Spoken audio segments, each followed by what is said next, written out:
L'établissement et les services que je dirige relèvent de la protection de l'enfance. Dans ce domaine, le département passe une convention avec une association privée à but non lucratif. Cette association est habilitée à gérer des moyens matériels, financiers, humains nécessaires à l'accompagnement de jeunes ayant des difficultés sociales, familiales et psychologiques. Dans cet établissement, nous accueillons 76 enfants de 3 à 21 ans en internat. Le budget annuel de l'association est de 5 millions d'euros et je manage 102 salariés. Je suis très attentive aux dimensions sociales et humaines de la gestion du personnel. J'ai découvert très tôt la notion de risque psychosocial et puis celle de qualité de vie au travail. C'est tout naturellement que je me suis inscrite en 2017 à l'Université Jean Jaurès de Toulouse pour suivre le diplôme universitaire qualité de vie au travail tout en exerçant mes fonctions. Cette formation m'a beaucoup apporté sur les enjeux, les risques, les bénéfices de la démarche QVT.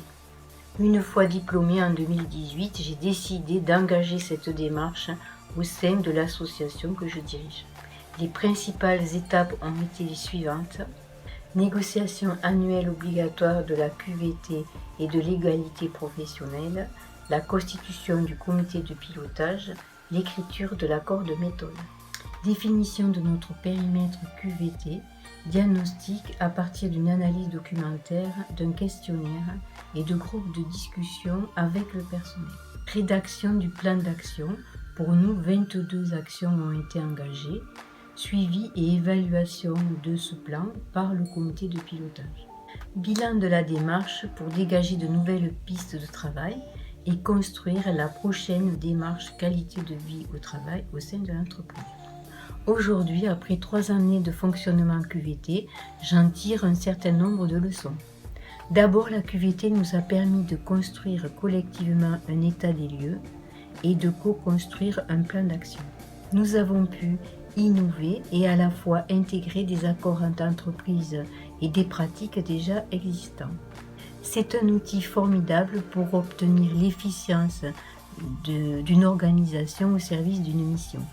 Au-delà des avancées concrètes sur les conditions de travail, c'est un état d'esprit participatif qui conduit au changement à travers une dynamique d'acteurs. Ce n'est pas toujours un long fleuve tranquille. D'ailleurs, certains événements peuvent traverser la démarche, comme par exemple la pandémie que nous venons de traverser. Cette crise rend de plus en plus nécessaire la mise en place de démarches qualité de vie au travail.